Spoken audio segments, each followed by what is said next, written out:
soo dhawaada asxaabay, maanta waxaan idiin soo koobi doonaa filim lagu magacaabo The Heist of the Century. waana kan filimkii daawo oo taxadir.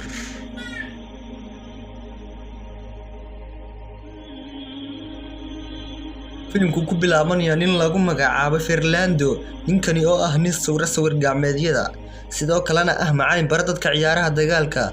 Fernando isagoo habeenada kamid ah socda gurigiisa ayaa waxa uu istaagay wadada dhinaceeda si uu xabad sigaar u shito. Markii uu sigaarkii dhamaystay waxa uu haashkii ku tuuray barkad ay biyo ku jiraan. Fernando waxa uu bilaabay inuu isha la raaco haashkii sigaarka ahaa ee uu ku tuuray barkada.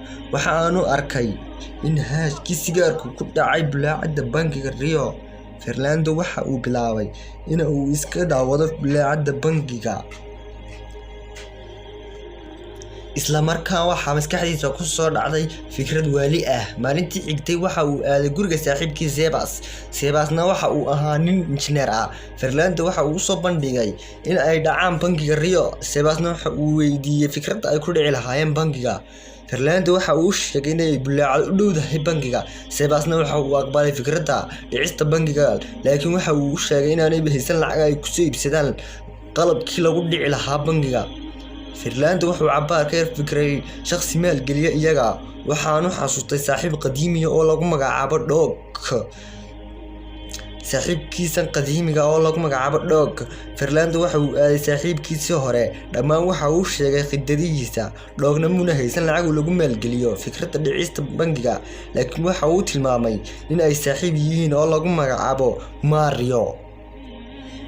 Fernando waxa uu aaday guriga Mario, kadibna waxa uu soo bandhigay fikraddii lagu dhici lahaa bangiga. Mario waa uu la dhacay fikraddiisa, uuna u ogolaaday inuu maalgeliyo. labadoodiba waxa ay soo aadeen bulaacadii u dhoweyd bangiga. Fernando waxa uu soo qaaday xarig uu ku cabirayay bulaacada, waxaana ay soo aadeen dhinaca dambe ee bulaacada si ay uga fikiraan khidadoodii. maalintii xigtay waxa ay soo raacay Fernando iyo Sebas si ay sawir uga soo qaadaan bangiga gudihiisa.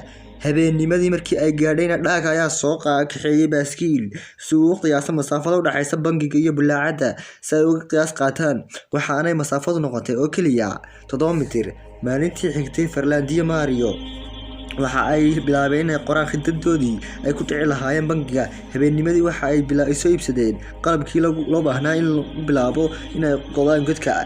haddana waxa ay u baahdeen shakhsi kale oo caawiya, waxaana u yiraahdeen nin lagu magacaabo Alberto.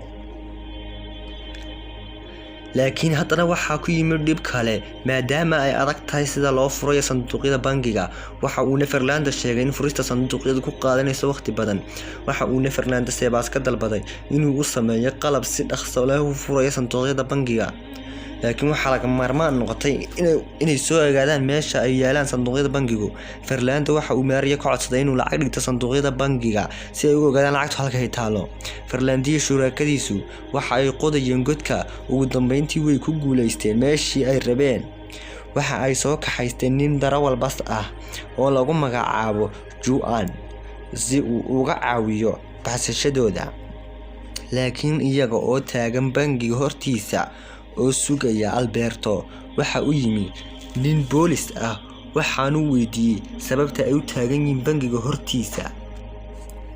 Ninkii waxa uu sheegay inay sugaya saaxiibkii bangiga ku jira. isla markiiba waxa ay Alberto iyo xaaskiisa waana ka soo dhaqaaqeen goobtii. markii ay bangiga soo gali lahaayeen waxa uu maqlay Alberto isagoo weydiinaya sababta uu xaaskiisa ugu sheegay sirtooda, laakiin Alberto waxa uu sheegay in xaaskiisu aad u jeceshahay marnaba qof u sheegin sirtooda. intaa kadib waxa ay aadeen godka si ay u dhamaystiraan qodistiisa, laakiin Mario waxa uu weydiiyay Fernando sida ay u furayaan khasnadaha. waxaanu Fernando sheegay inaanay soo diyaarin khidadihii ay ku fur lahaayeen khasnadaha. aad ayuu uga xanaaqay Mario inuusan lacagtiisa ku khasaarin howlgalkan fashilka ah. kadib waa uu iskaga baxay goobta isagoo aad u xanaaqsan. isla habeenkaas isagoo Fernando la jooga saaxiibadiisa waxa ku soo dhacday fikrad waali ah. waxaanu Mario tagay gurigiisa, waxaanu u sheegay in ilaaliyaasha bangigu marnaba nasan.